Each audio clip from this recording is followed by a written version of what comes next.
Okay, so this tree that we kind of are seeing everywhere right now because of the blooms, this is Chinese Flatinia, I think. Okay, so not a native plant to Texas, but it's doing really well here in Texas. Okay, so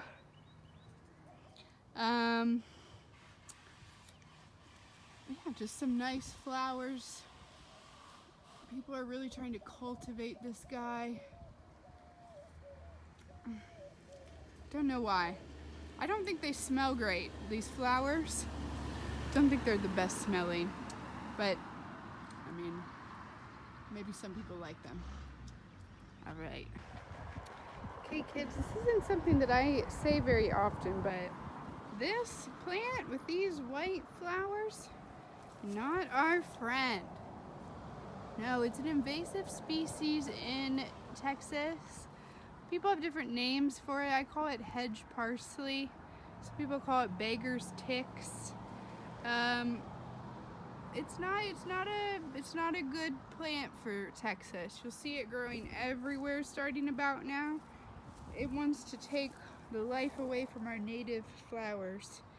Oh, but look, it looks like this little critter is getting something from it. That's a good thing. It's good. Anyway, don't say it too often, but hedge parsley is definitely a foe if we're in central Texas. This is a nice little flower called a wine cup. So if you see, it looks like a little glass filled with a pinkish, purplish liquid. It's a wine cup.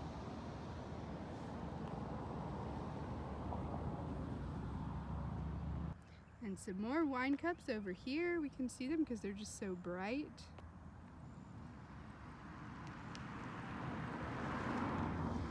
Over there. Over there. Wine cups, wine cups. So these trees, Mexican plums, just went through a really beautiful flowering stage, kind of like the Bradford pears, where before they got their leaves, they had these like poofs of white flowers. They were just gorgeous. Mexican plums are generally smaller trees, sometimes medium-sized. They have simple leaves, so not compound leaves. Oops, that's not a good shot. So just a simple leaflet. Okay, and right now they are about to make their little plums. So if you can see here, we've got a few little baby plums coming up. I'm gonna come back here and see if I can get them and wash them to eat. They are a nice tasty treat. Mexican plums, you can tell them from a Bradford pear. I often get them confused. Bradford pears are generally gonna be bigger trees, and then the Mexican plum's bark is also like, really like, it looks like you could just rip it off easy. Very nice, simple leaf shape. And let's see if I can get any more of the little fruits. Yep, not ready just yet, but they will make a nice little treat in a few months from now.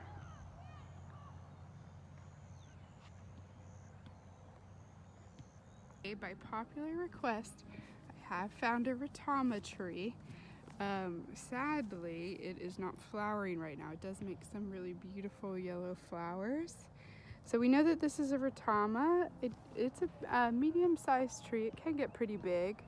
We know it's a ratama because it has very big spikes on its bark, on its stem. Okay, they look terrifying. We also see the compound leaf. So compound leaf means it's not just one leaf on the stem, on the branch. It's all these little friends all together. Okay, and they're in a opposite fashion. So both leaves side by side. Yeah, I think it should be flowering soon, but not just yet. I'll have to come back and check on this tree. So this majestic, beautiful tree is a bald cypress. We know that it's a bald cypress because if we look at its leaf, we see that it's a compound leaf. It's a little feathery, a little needle-like. So this is one of the only cypress trees that's deciduous. That means that it loses its leaves in the winter time and then gets them back. Most cypress trees keep their leaves all year, they're evergreen. But bald cypress is deciduous. So this guy's just gotten their leaves back, and man, these leaves are majestic. These colors are beautiful. Look at this. This is like walking through a beautiful, I don't know, like storefront. Look at that. Wow. Bald cypress really like water. You often see them growing by rivers. Okay, they also really like Texas. They're a popular tree here. What a beauty. Jeez. This big tree really stood out to me because of how the leaves look like little teeth. Okay, so I'm gonna get a leaf from the ground here. And if I see on the side, it does have toothed edges. So this is a kind of oak tree, and it's called the Chinquapin oak. Okay, and we know that from its leaf shape. Okay, so there's our Chinquapin oak. It's got these coarse teeth on its margins, so on the outside of it, making it very different and very special looking from far away. You can tell that's not just any old live oak. This is definitely your Chinquapin oak. Another beautiful tree. Thanks for joining me on today's plant walk. I was glad to find a Retama at the request of one of my students. Keep those requests coming. Okay, and I'll see you guys today. Okay, and here as I lay in bed reviewing my plant walk for today, I do need to correct some pronunciations. So it's not Chinquapin or whatever I said. It's Chinquapin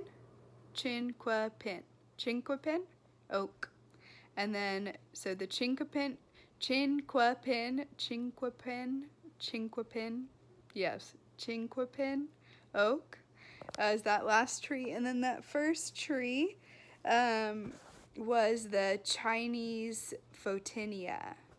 I didn't say Photinia, I said something else.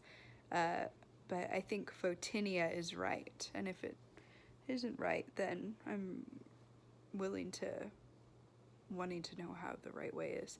Chinese Photinia and Chinquapin oak.